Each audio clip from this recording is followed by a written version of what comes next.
Bienvenue dans cette minute utile du musicien, les amis. Ouais,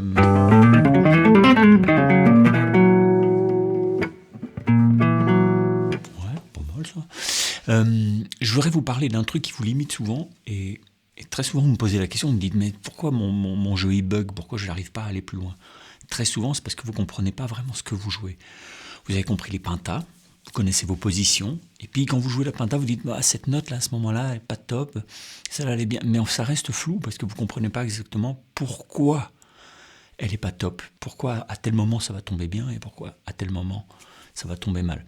Si vous ne comprenez pas vraiment ce qu'on appelle les intervalles, c'est-à-dire dans la pratique, à quoi ça sert pour jouer, et on va prendre des exemples concrets.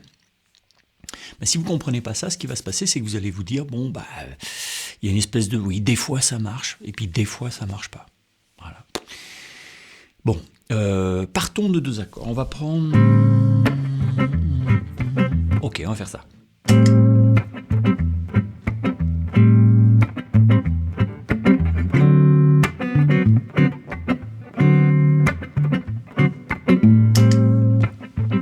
Ok, la mineure, 7.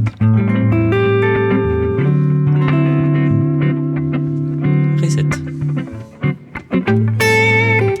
Tu vas pouvoir jouer avec une penta mineure de La. Pourquoi? Bon, déjà, le truc que tu pourrais te dire si tu étais un tout petit peu chamailleur, un peu fouineur, tu pourrais te dire, dans ces deux accords-là, qu'est-ce qui pourrait les lier? Parce qu'un guitariste, son premier défaut, c'est qu'il se dit, si je pouvais trouver une gamme qui va sur les deux, ce serait très bien. Un pianiste, il pense pas comme ça. Un pianiste, il prend accord, accord. Ok? Je dis ça, je dis rien. Mais le jour que vous commencez à penser comme un pianiste, vous vous mettez à sonner. C'est ce qu'on fait en stage souvent. Dans ton La mineur 7, tu as cette note-là. Ok? C'est la fondamentale de ton accord de La, c'est-à-dire c'est un La. Puis tu as le Do, qui est la tierce mineure de ton La, d'accord? Ensuite, tu as la quinte, et puis tu as la septième.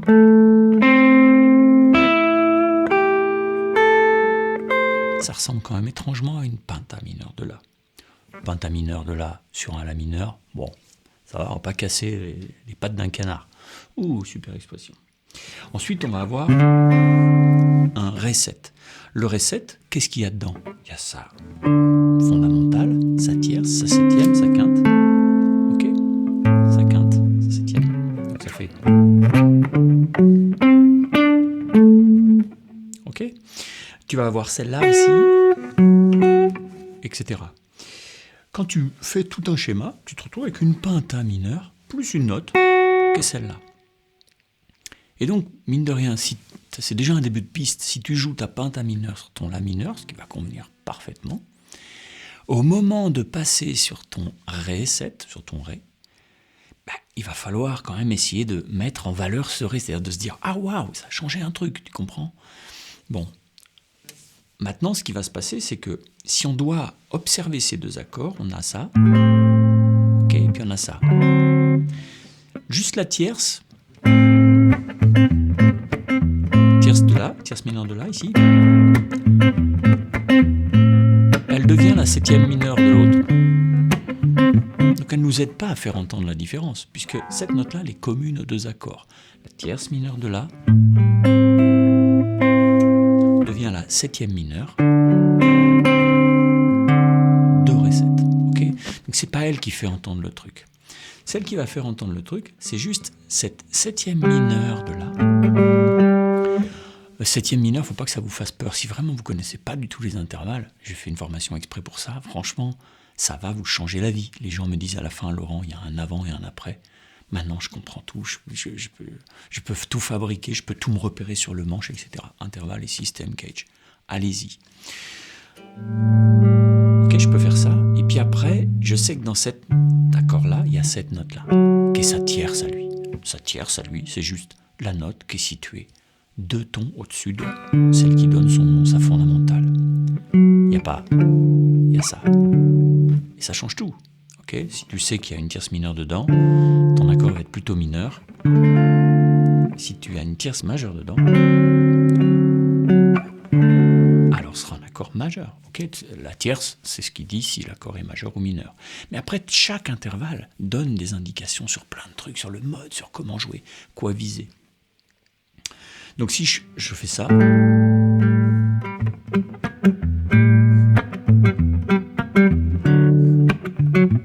ça suffit à résumer totalement la situation.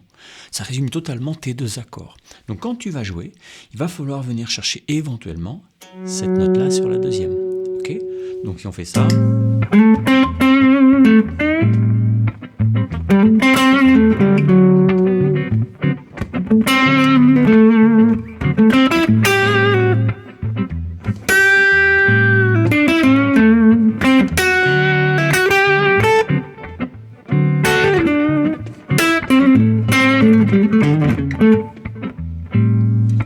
Tu vois qu'ici, sur le La, j'ai joué la tierce majeure, alors que normalement on est en mineur. Ben ça, c'est parce que je joue bluesy. Pour jouer bluesy, tu prends ta tierce mineure, ta tierce majeure, tu fais un spoons entre les deux, et bim, t'es dans le blues. Et tu peux même faire du jeu blues hors du blues. La preuve là, c'est que pas franchement bluesy, c'est plutôt une espèce de truc funky soul. Mais en fait, je fais bluesy si je veux, sur un accord mineur comme ça. Il n'y a pas de problème pour sonner bluesy. Okay. Maintenant, tu vas pouvoir typer un peu tes trucs. Quand tu es sur le premier accord, tu peux faire ta penta, mais tu peux faire... Là, ce que je fais tierce mineure, tonique, quinte, septième mineur, tonique. En fait, je viens de jouer un La mineur 7.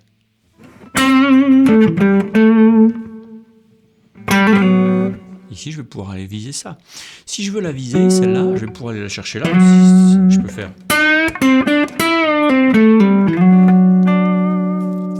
Ça me gratte le nez. Ok, là, j'ai été chercher sous forme d'une sixte mineure, parce que c'est un truc qui peut me plaire. Ok, ça peut être un joli petit truc.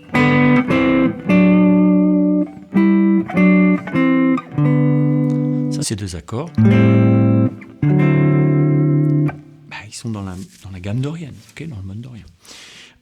Quand tu fais...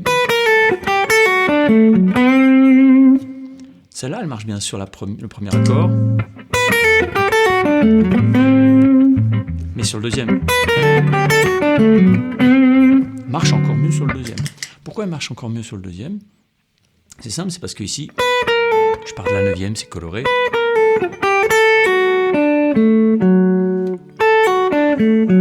Ok, ça c'est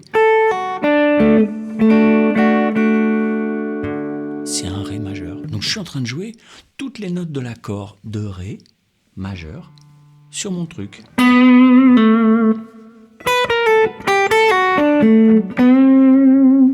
Ok, je vous mets tous ces exemples dans un PDF et puis j'ai les GP aussi pour vous. Ici, notez que vous avez la triade.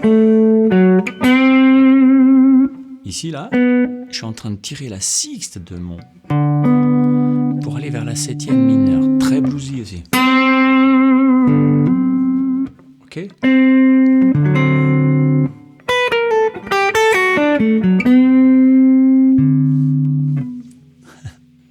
On va pouvoir aller chercher autrement. Si on veut mettre en valeur ce deuxième accord, on va pouvoir faire...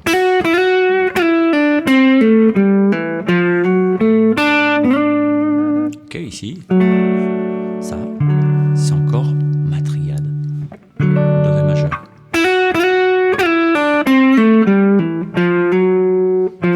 Ici, je fais même tierce mineure, tierce majeure pour sonner bluesy de mon accord. Et je finis comme ça. Okay.